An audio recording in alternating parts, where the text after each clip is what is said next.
सोचिए, 20वीं सदी की सबसे बड़ी घटनाओं में से एक सुपर पावर सोवियत संघ, जो रातों रात ताश के पत्तों की तरह बिखर गया। ये कहानी है उस साम्राज्य के टूटने की जिसने दुनिया को दो हिस्सों में बांट कर रखा था। और इस बंटवारे का मतलब इस डिवीजन का सबसे बड़ा और सबसे जीता जागता सबूत थी बर्लिन की दीवार। ये सिर्फ ईंट और सीमेंट की दीवार नहीं थी, नहीं, ये पूंजीवादी पश्चिम और साम्यवादी पूरब के बीच की सोच की खाई का एक जीता जागता सबूत थी। अच्छा, जरा सोचिए इस बारे में। 1961 में ये दीवार खड़ी की गई, परिवारों को, एक पूरे शहर को दो हिस्सों में बांट दिया गया, और फिर ठीक 28 साल बाद 1989 में आम लोगों ने इसे अपने हाथों से तोड़ दिया। इतिहास का कितना बड़ा यूटर्न था ये।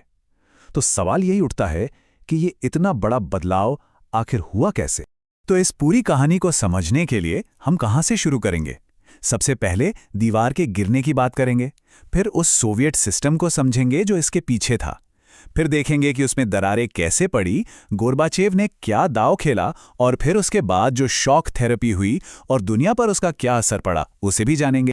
तो तारीख थी 9 नवंबर 1989। पूर्वी जर्मनी के आम लोगों ने मिलकर इस दीवार को गिरा दिया। ये सिर्फ एक दीवार का गिरना नहीं था, ये तो एक ऐसे चेन रिएक्शन की शुरुआत थी जिसने पूरी दूसरी दुनिया यानी सोवियत ब्लॉक को हमेशा के लिए हिलाकर रख दिया। लेकिन ये दूसरी दुनिया आखिर थी क्या? मतलब ऐसा क्या था इस सिस्टम में जो दशकों तक लोहे के पर्दे के पीछे इतना मजबूत और परमानेंट लगता रहा? चलिए अब इसे ही समझते हैं। देखिए, दुनिया में उस वक्त दो अलग अलग सिस्टम थे।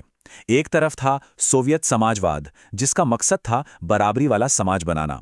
यहां सब कुछ, मतलब जमीन से लेकर फैक्ट्री तक, सरकार के कंट्रोल में था। और दूसरी तरफ था पूंजीवाद, जो प्राइवेट प्रॉपर्टी और मार्केट की डिमांड सप्लाई पर चलता था। तो सोवियत सिस्टम अपने लोगों से कुछ बहुत बड़े वादे करता था। हर किसी को रहने खाने की बेसिक गारंटी, बहुत ही सस्ती हेल्थ केयर और एजुकेशन, और सबसे बड़ी बात, कोई बेरोजगारी नहीं, मतलब नौकरी पक्की। पिन से लेके कार तक सब कुछ देश में ही बन रहा था, और इसी ताकत ने उसे एक सुपर पावर बनाया था। लेकिन इन गारंटियों की एक बहुत बड़ी कीमत चुकानी पड़ रही थी। सिस्टम पूरी तरह से तानाशाही था, जिस पर अफसरों का शिकंजा कसता जा रहा था। डेमोक्रेसी या बोलने की आज़ादी, ये सब तो भूल ही जाइए। बस एक ही पार्टी थी, कम्युनिस्ट पार्टी, जिसकी किसी के प्रति कोई जवाबदेही नहीं थी। और धीरे धीरे दुकानों से सामान गायब होने लगा, और बाकी गणराज्यों पर रूस का दबदबा बढ़ता जा रहा था। और फिर 1970 के दशक के आखिर तक आते आते सोवियत संघ की मजबूत दिख रही दीवारों में दरारें साफ नजर आने लगी थीं। अंदर और बाहर हर तरफ से दबाव बढ़ रहा था। ये चार्ट उस कहानी को एकदम साफ साफ दिखाता है। देखिए, एक तरफ पश्चिमी देशों की इकोनॉमी, टेक्नोलॉजी और प्रोडक्शन में रॉकेट की तरह आगे बढ़ रही थी, और वहीं दूसरी तरफ सोवियत इकोनॉमी एक जगह आकर रुक सी गई थी। ये गैप साल दर साल बढ़ता ही जा रहा था। सिस्टम पर बोझ बढ़ता ही जा रहा था, और वो भी हर तरफ से। अमेरिका के साथ हथियारों की रेस का बेतहाशा खर्च, अफगानिस्तान में फंसकर 10 साल तक चलने वाला महंगा युद्ध, दुकानों में रोजमर्रा के सामान की कमी, और अब लोगों को पता भी चलने लगा था कि वेस्ट में लाइफ कितनी बेहतर है। ऊपर से पार्टी के नेता भ्रष्टाचार में डूबे थे। हालत ये थी कि सरकारी दावों और जमीनी हकीकत के बीच का फर्क एक मजाक बन गया था। उस समय का एक बड़ा मशहूर किस्सा है जो इस हालत को बड़े मजेदार तरीके से बताता है। एक सरकारी अफसर ने किसान से पूछा, फसल कैसी है? किसान ने कहा, जी भगवान की कृपा से, आलू के तो पहाड़ लग गए हैं। अफसर ने उसे टोका, अरे लेकिन भगवान तो होता ही नहीं।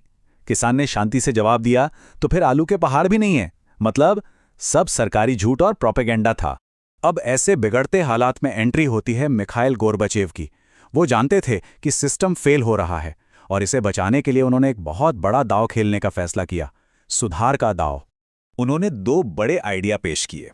पहला था पेरिस्ट्रोइका, जिसका सीधा सा मतलब था इकोनॉमी और पॉलिटिक्स में बड़े बदलाव करना, सिस्टम को रीस्ट्रक्चर करना। और दूसरा था ग्लासनोस्त, यानी खुलापन, पारदर्शिता, सरकार अब बातें छुपाएगी नहीं। ये नीतियां सोवियत संघ के लिए एक तरह से इलाज मानी जा रही थी। लेकिन हुआ क्या? हुआ इसका ठीक उल्टा। ग्लासनोस्ट यानी खुलेपन की वजह से दशकों से दबी हुई आवाजें बाहर आने लगीं। अलग अलग गणराज्य अपनी आज़ादी की मांग करने लगे। वहीं पेरेस्ट्रोइका ने पुराना इकोनॉमिक सिस्टम तो तोड़ दिया, लेकिन कोई नया सिस्टम ठीक से बना नहीं पाया। नतीजा ये हुआ कि इन सुधारों ने लोगों की उम्मीदों की एक ऐसी सुनामी पैदा कर दी जिसे कोई कंट्रोल नहीं कर पाया। मतलब जो दवा सिस्टम को बचाने के लिए दी गई थी, उसी ने उसके गिरने की रफ्तार को और तेज कर दिया। और फिर आया साल 1991, जब सब कुछ इतनी तेजी से हुआ कि यकीन करना मुश्किल था। जून में बोरिस येल्सिन रूस के राष्ट्रपति बने। अगस्त में पुराने कम्युनिस्ट नेताओं ने गोर्बाचेव के खिलाफ तख्तापलट की कोशिश की, जो फेल हो गई। सितंबर में बाल्टिक देश आज़ाद हो गए और आखिरकार 25 दिसंबर को गोर्बाचेव ने इस्तीफा दे दिया और सोवियत संघ खत्म हो गया। सोवियत संघ तो खत्म हो गया, लेकिन वहां रहने वाले करोड़ों लोगों के लिए एक नए और बहुत ही दर्दनाक दौर की शुरुआत हो रही थी। एक सिस्टम से दूसरे सिस्टम में जाना बहुत ही मुश्किल और दर्दनाक साबित हुआ। तो इस बदलाव के लिए जो रास्ता अपनाया गया, उसे शॉक थेरेपी का नाम दिया गया, मतलब झटके से इलाज। वर्ल्ड बैंक और आईएमएफ के कहने पर सरकारी कंपनियों और संपत्तियों को बहुत तेजी से प्राइवेट हाथों में बेचा जाने लगा और फ्री मार्केट को पूरी तरह से अपना लिया गया। और ये प्रोसेस कैसी थी? इसे इतिहास की सबसे बड़ी गैराज सेल कहा जाने लगा। सोचिए, जैसे कोई अपने घर का कीमती सामान कौड़ियों के दाम पर बेच रहा हो।